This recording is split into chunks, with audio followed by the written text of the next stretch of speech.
Hurricane Fiona strengthened to a powerful Category 4 storm as it headed toward Bermuda after carving a destructive path through the Dominican Republic and Puerto Rico, where the storm left most people without power and up to 8 dead.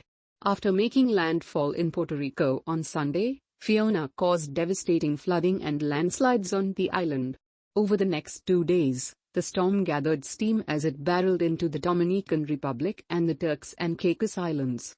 Fiona was expected to strengthen as it moved north toward Bermuda, though no direct hit is forecast for the British territory, the U.S. National Hurricane Center said. Fiona could reach Canada's Atlantic coast on Friday. Bermuda would see high surf, storm surges, heavy rainfall and powerful winds even if Fiona kept on its current path and passed to the west of the island. In Puerto Rico, where 40% of the island's 3.3 million residents were still without water and 3/4 were lacking power, authorities were trying to determine the scale of the destruction and start rebuilding. Hurricane Fiona makes landfall in the Dominican Republic.